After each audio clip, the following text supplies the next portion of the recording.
Welcome, everybody, to another episode of the Divine Farmer Health Podcast. I'm Jimmy Yen, the Acu Sensei. I've got my partner, Chris McKee, nutritionist. And today we're going to continue the conversation about protein. And so you may have wondered, I think somebody asked also, but many times people will ask, what type of protein do I need? Can I just do plant protein, or do I have to do animal protein? What's the difference? What's the benefit? So we're going to tackle that and unpack that today. So Chris, you want to take it over? Yeah. So we've been just kind of a recap for those of you who have not watched the first two episodes. You can go to our YouTube channel, Divine Farmer Health, and watch those. We started off with talking about the importance of musculoskeletal muscle mass as we're aging, especially. And then we dove into what can we do to increase muscle mass and the exercise and all that stuff. And then we started moving into how much protein to eat. And we talked about that a little bit last week and how unique and individual we each are for our protein needs because it's based on your ideal weight.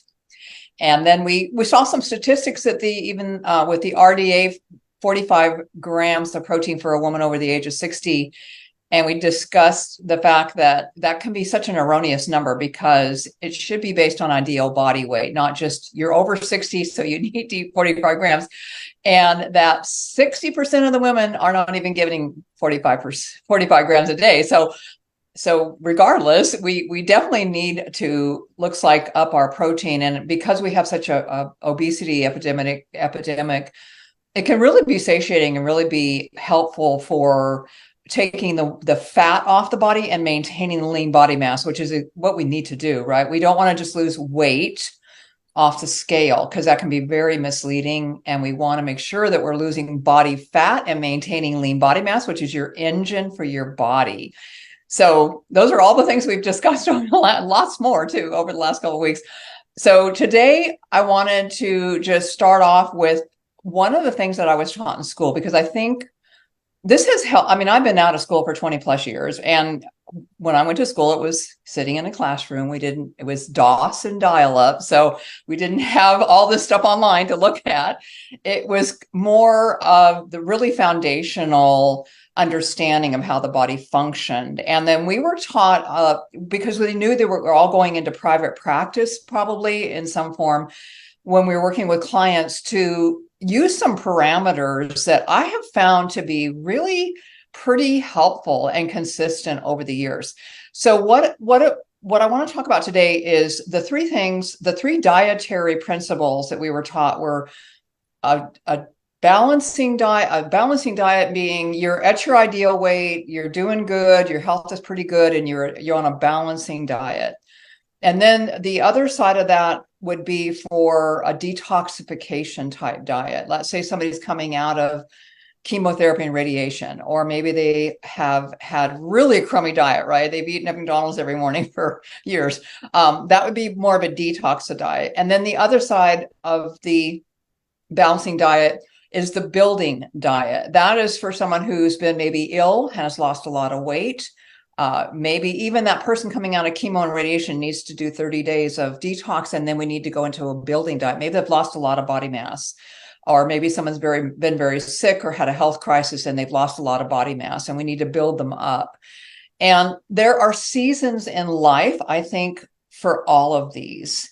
And I know for me personally, when I was younger, I didn't need to be quite as cautious because my body was much more metabolically active, and I ate good, pretty much. We ate pretty good, but I didn't feel it was as crucial as I do now as I've aged. And for me, maintaining body mass is really important, which we've talked about. And so for me, I'm a little more on the building diet side because I don't want to lose any more weight, and I certainly don't want to lose body mass. So I think, depending where we are in life, I think these three types of diets can be very beneficial. And I think we have to not become, what is the word I want to use? Hyper focused on one diet and say, this is the only way, this is the only way everybody should eat.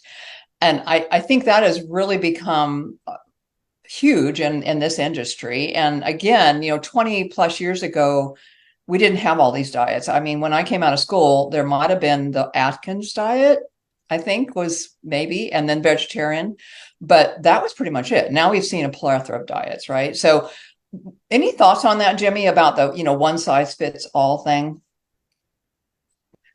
Yeah, I kind of touched upon this last week also about, why if there was a specific diet that really worked, then everybody, for example, weight loss, then everybody would be losing weight and they would be keeping it off. Why do Yeah. you think the weight loss industry is a multi-billion dollar business, right? There's many reasons, but it's also because one diet does not fit everybody. And uh, let me just stick on that point for 1 second. So there is not a diet. So some of y'all may be thinking, what's the diet for weight loss? What's the diet to correct my autoimmune, right? It's not the same for everybody. Are there similarities? Yes, there's similarities, but it's not the same for everybody. Why? Because everybody's organ functions are different. Just because you have Hashimoto's and an autoimmune for thyroid, right, doesn't mean that the organs that are dysfunctioning are going to be the same as someone else who has Hashimoto's. Just because you have diabetes doesn't mean you will eat the same diet as another diabetic. Because if let's just think about this logically, if there was a diet for diabetes that can reverse diabetes, then it should work for every single diabetic, right? Well, the fact is it doesn't. Why? Because everybody's body's organs functions are different. What got damaged is different. So depending on which organs you had damaged requires a different treatment or a different diet. So you may have the same diagnosis, I call the same label, but doesn't mean the root cause is the same, right? So having insulin resistance is not the root cause. What caused you to have the insulin resistance? You got to go further back. So just addressing insulin resistance will not reverse your diabetes, right? You have to address what caused the insulin resistance in the first place. That's the root cause. But then here's another thing. Second point. Why do we have all these different diets? Because our food has changed. That's a big part. Especially food here in the US, it is no longer food. It's man-made chemicals, right? Yeah. Much of our food is now man-made chemicals. That's why there's creations of new diet to counter these chemicals that we're putting in our mouths every single day. So that's the evolution of food, especially here in the US. If you're outside of the US, you're in Asia, Africa, and India, you actually have an advantage. You have advantage to more good natural food than we do here in the US. Like Europe. Europe's food is very controlled. They don't allow a lot of the GMO, the Yep. genetically modified stuff. We do here in the US. We allow it. Almost everything's genetically modified. So we actually have a disadvantage here in the US.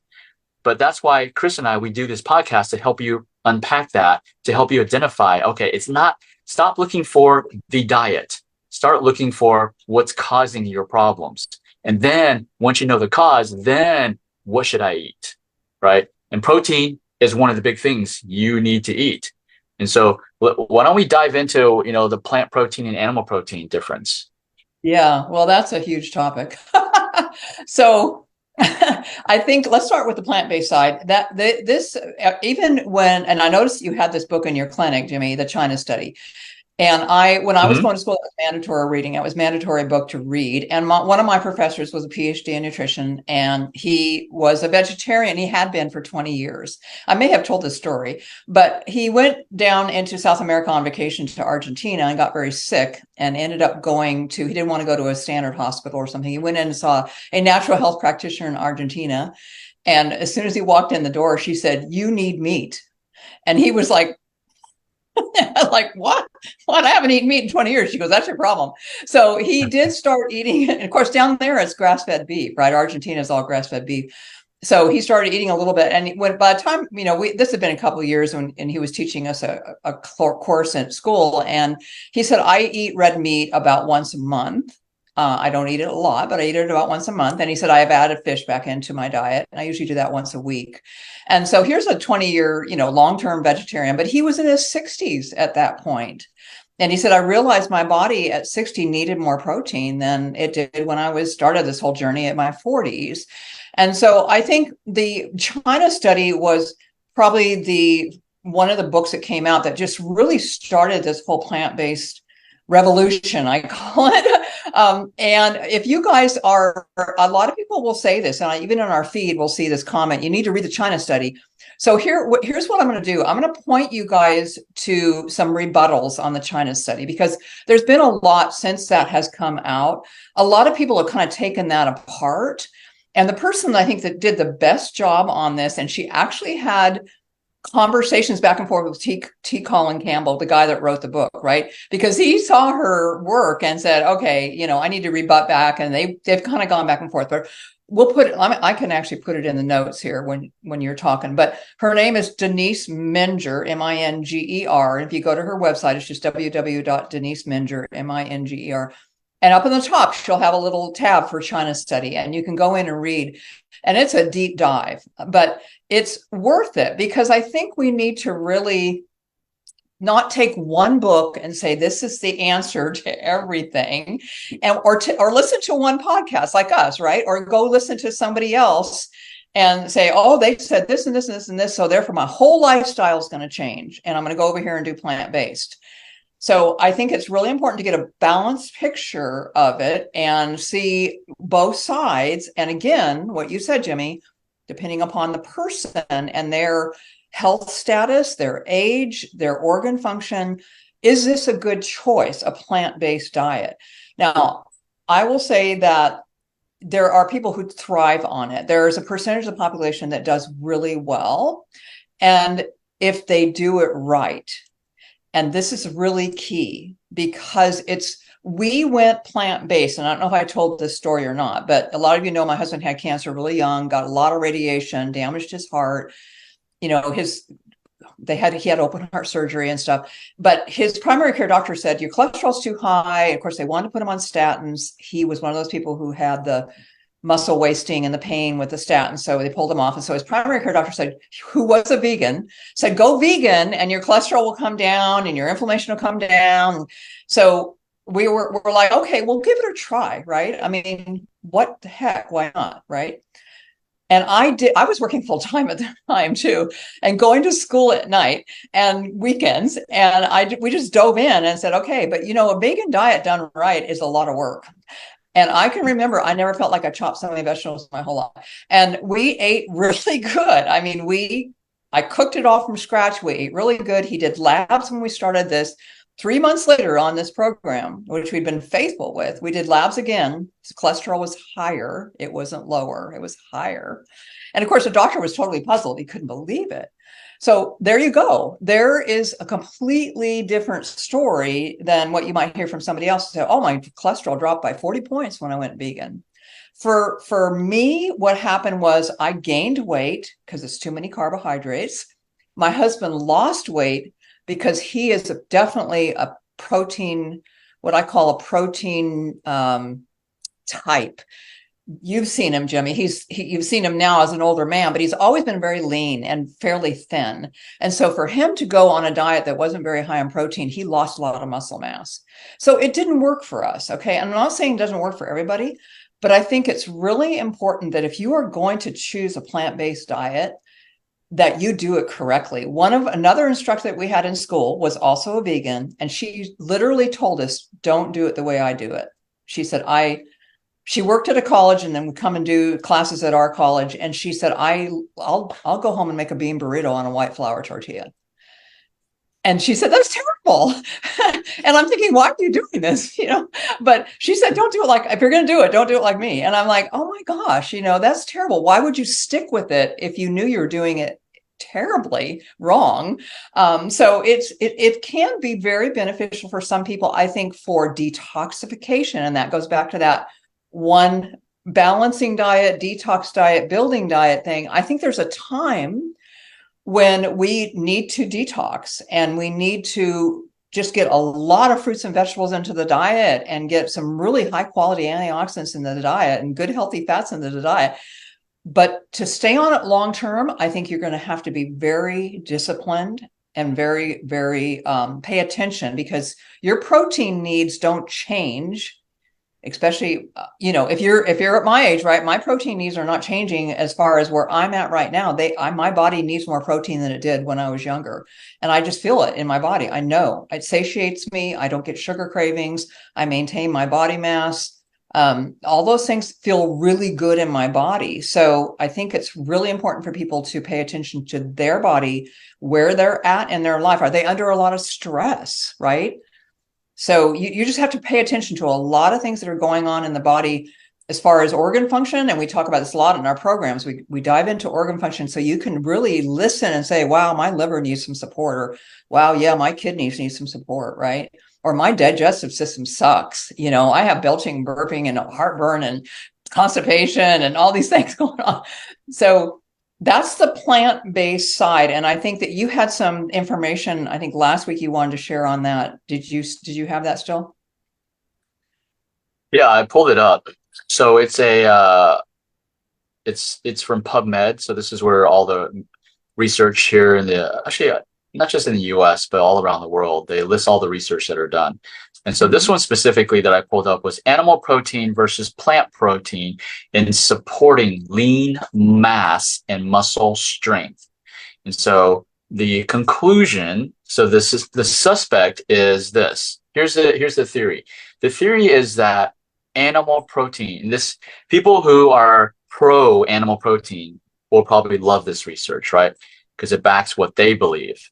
Right. So the animal protein is, let me read the exact words. So it is more complete, right? They say that animal protein is more complete because it has more, in the sense when they say complete, it's more amino acids. That's what they Right. mean by complete, right? Versus plant protein. So I'll just read the very first top part. So although animal protein is usually considered to be a more potent stimulator of muscle protein synthesis than plant protein, the effect of protein source on lean mass and muscle strength needs to be systemically reviewed. And so they did that. And the conclusion is collectively, animal protein tends to be more beneficial for lean mass than plant protein, especially in younger adults. So what does that mean? For younger adults, I would say for this experiment, it was for younger adults. But for any adults, if you want to build more muscle, lean mass, yes, you need more animal protein.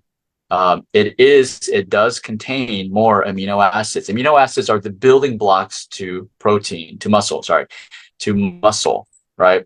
So Mm-hmm. you need amino acids because every time you work out, you're tearing muscle. Well, you need to regenerate it.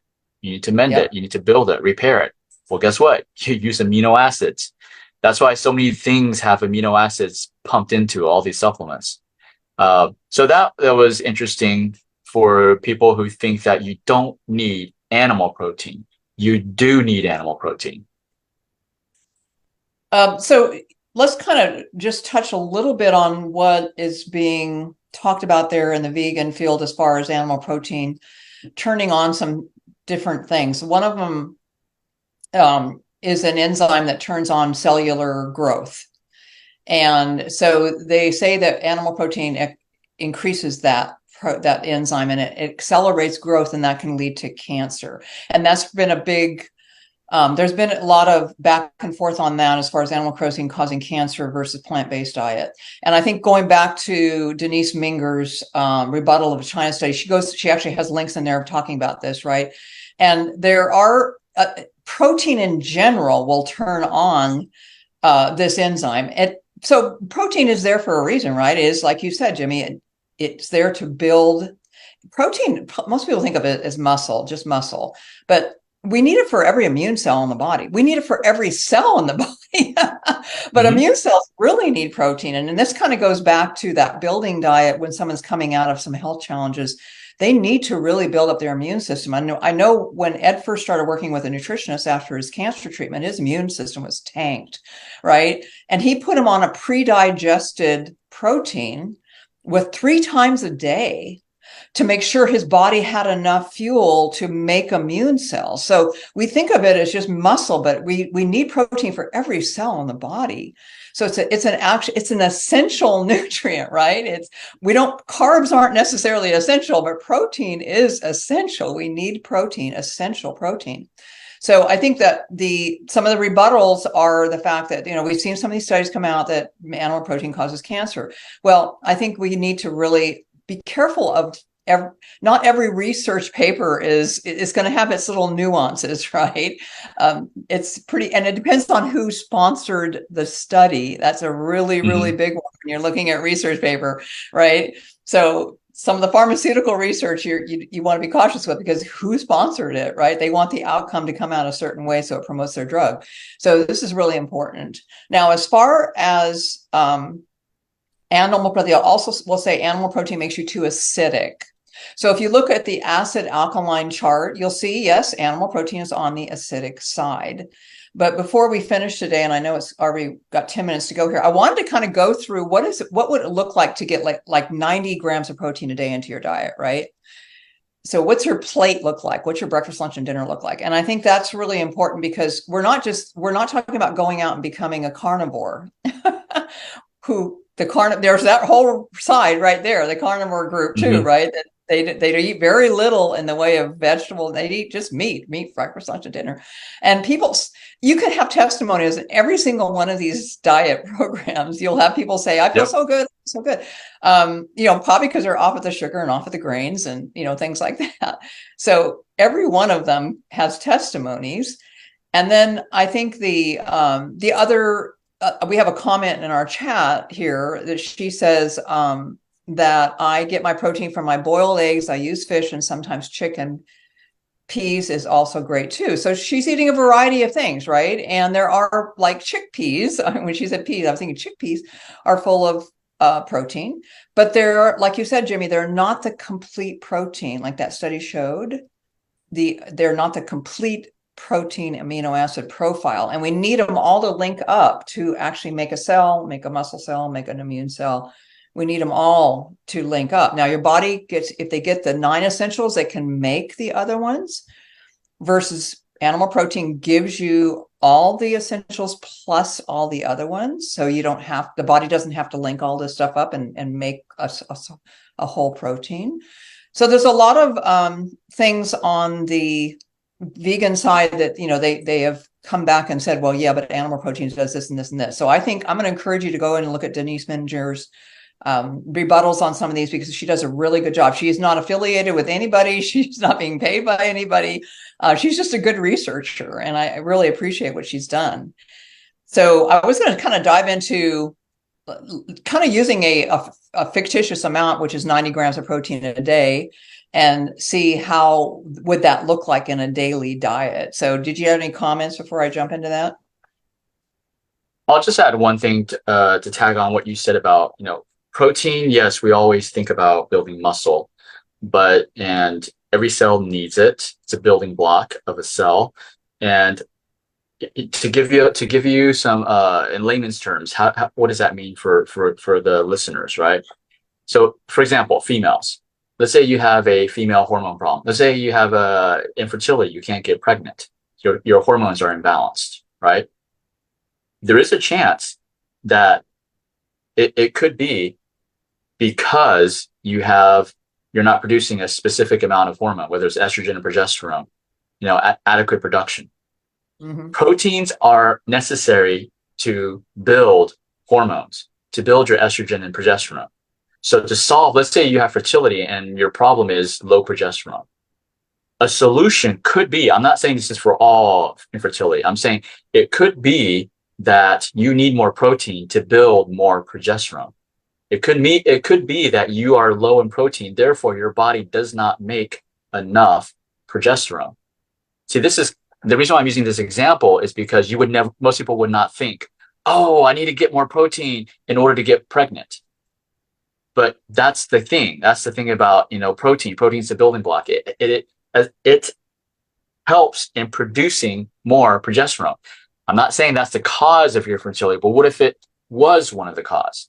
then the solution would not be just pump yourself more progesterone. The solution would not be to, suppress your pituitary gland. The solution would actually be very simple. Just eat more animal protein, right?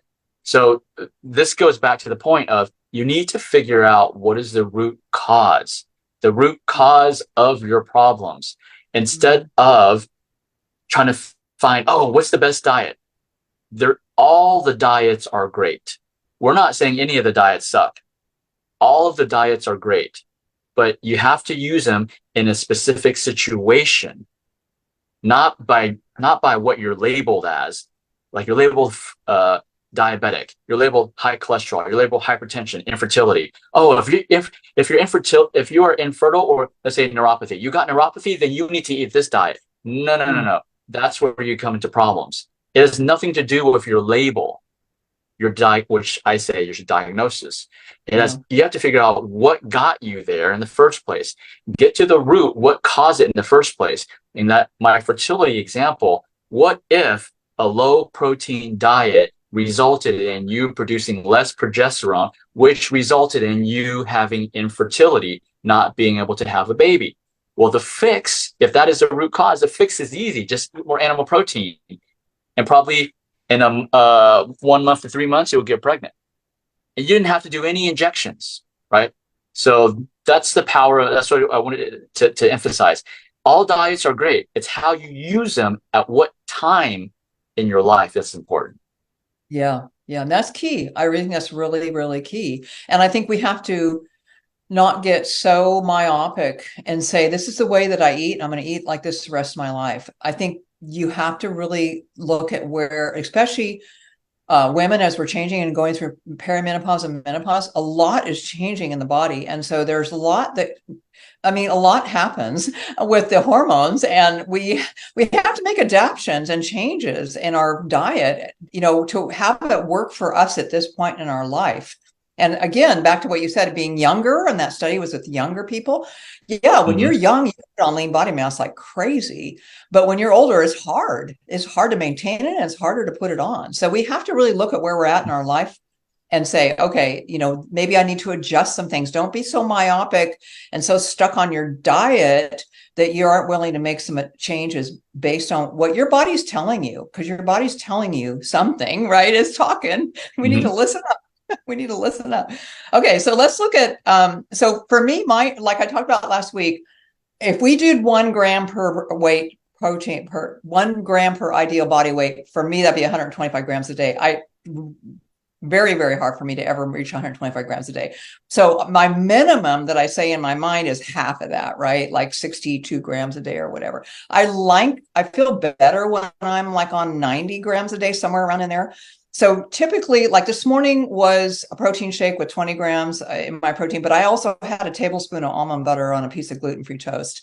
So I had a little more protein there and some fat, because that'll make me, because I worked out this morning and I did muscle workout this morning, and I'm going to be hungrier.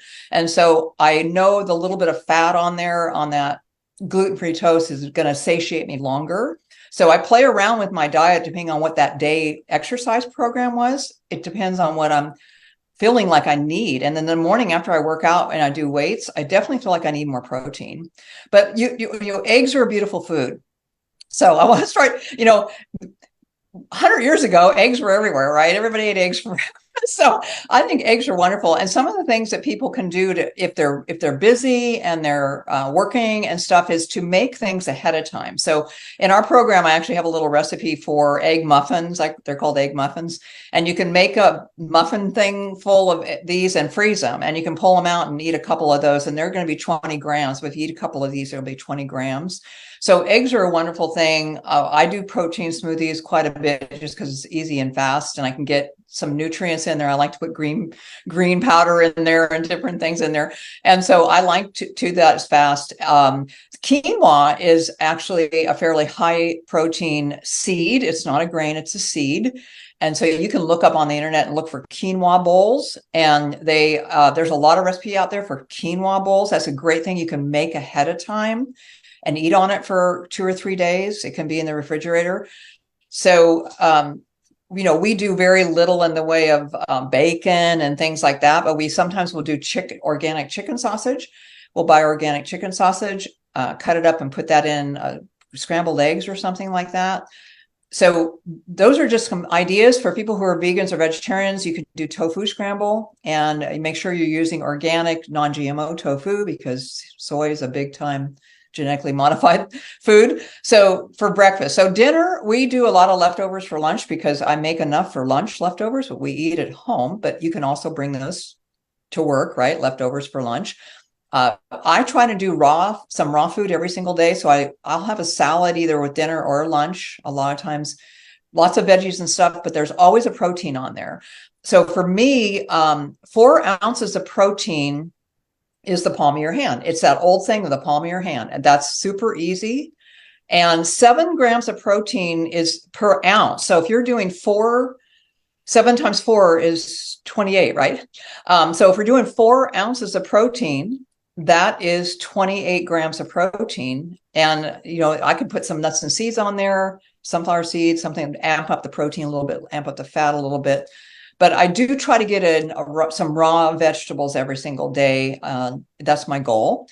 And then dinner, I love to use the half your plate is vegetables. And Jimmy, you show a lot of pictures of this in our Facebook group. Like, you do a lot, like half your plate with vegetables, and then you've got some protein, and then maybe you've got a little bit of starchy vegetable there. We'll do like a half a sweet potato for a starchy vegetable, or we might do some cauliflower.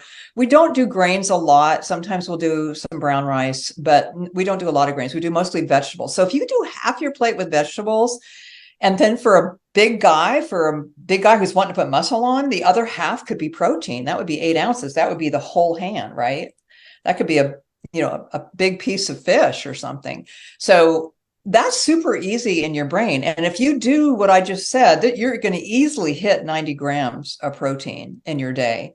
So it's not like we're talking about eating, sitting down and having steak every day or something like that. We're talking about a variety of different proteins. The animal proteins are not huge quantities that we're talking about, but we're getting in a lot of those vegetables, right? Vegetables at lunch, some vegetables at dinner, some little starch-based vegetables with dinner.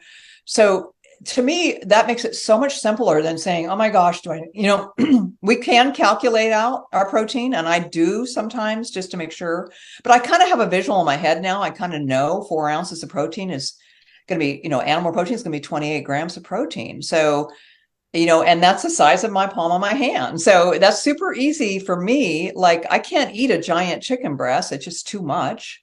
And like we talked about last week, for me, red meat, my digestion as I've aged is not what it was when I was 20. So I can't break it down as good as I used to. So for me, I have to have a smaller amount of red meat. I can't do a bigger piece of red meat. So, a lot of times our red meat is more, it's in things, right? I mean, it's sliced up and put in a stir fry or something like that. So that's just a visual for everybody when we're talking about animal protein. That we're not talking about sitting down and eating a 12-ounce T-bone steak. Yeah.